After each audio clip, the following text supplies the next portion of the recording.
Ο Μάνος είναι ένας από τους λίγους Έλληνες YouTubers με πάνω από 1 εκατομμύριο εγγραφές. Η καριέρα του προχωρούσε με εξαιρετική επιτυχία, μέχρι που το τελευταίο του βίντεο έγινε demonetize. Το θέμα δεν ήταν το ίδιο το demonetize, αλλά ο λόγος που το έφαγε.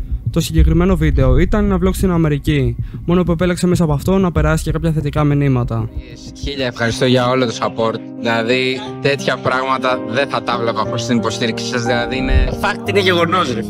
Το μήνυμα όμως που του στοίχησε τα έσοδα του βίντεο αφορούσε κάτι που τον προβλημάτιζε: η αύξηση χρήσης ενός συγκεκριμένου ναρκωτικού. Έτσι μίλησε ανοιχτά με σκοπό να το αποτρέψει από το νεανικό κοινό του. Έδωσε κυρίως 3 λόγους για τους οποίους κάποιος θα έπρεπε να το αποφύγει. Αρχικά, δεν είναι μαγιά. Νομίζετε ότι είστε μάγκες κάνοντάς το. Υπερτερεί του γεγονότος ότι καπνίζετε πόδια. Εγώ δεν το κάνω για τη μαγιά, το κάνω γιατί με χαλάει. Σκάσε! Ξέρεις καλά γιατί το κάνεις. Γιατί το έχετε κάνει μαγιά. Κάποτε τους κοροϊδεύαμε αυτούς που κάνανε, ρε. Σου καταστρέφει τα εγκεφαλικά κύτταρα. Σας βλέπω ότι είστε ντουγάνια. Ότι δεν είναι κι άλλωστε τυχαίο ότι λένε ότι όντως σου καταστρέφει τα εγκεφαλικά κύτταρα και σε κάνει τούβλο. Πραγματικά δεν μπορώ να περιγράψω το πόσο μισώ τα ναρκωτικά. Και δεν χρειάζεσαι καμία ουσία για να σε κάνει να νιώσει καλά.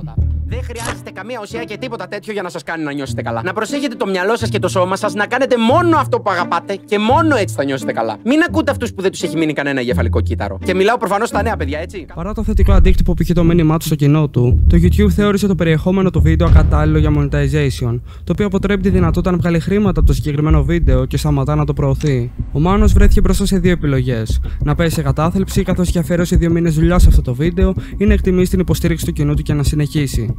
Κοιτάξτε, προφανώς και όλο αυτό χθες με έριξε full ψυχολογικά. Δηλαδή, πώς να μην στεναχωρηθείς όταν ρε φίλε 2 μηνών δουλειάς πάει απλά χαμένη. Σήμερα η αλήθεια είναι το βλέπω λίγο καλύτερα, γιατί εντάξει δεν θα πεθάρω κιόλας. Σίγουρα τα σχόλια έπαιξαν μεγάλο ρόλο στην απόφασή του. Δίνεις μαθήματα ζωής σε ένα μονοβλόγκ αφιερωμένο στο φαγητό. Φαντάσου, μιλάς για τα ναρκωτικά, τους βαλμένους καινούριους YouTubers, για τον τζόγο. Και ίσως είναι και το πιο μορφό σου βίντεο γιατί δείχνεις τον Γιώργο πίσω από τις κάμερες. Λες πράγματα για τη ζωή σου και πράγματα με πολύ νόημα.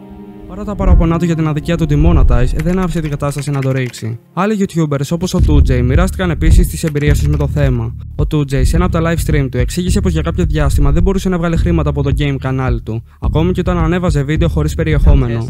Ανέβαζα σκέτη μαύρη οθόνη με 0 ήχο. Και έτρωγε την ώρα που γινόταν upload, έτρωγε τη monetize. Δηλαδή, ό,τι και να κάνω, το YouTube αποφάσισε ότι το κανάλι μου είναι για τη monetize. Λοιπόν. Παρά τις συμβουλές που δόθηκαν, και οι δύο κατέληξαν στο συμπέρασμα ότι το YouTube γίνεται μια πλατφόρμα γεμάτη άτομα χωρίς προσωπικότητα.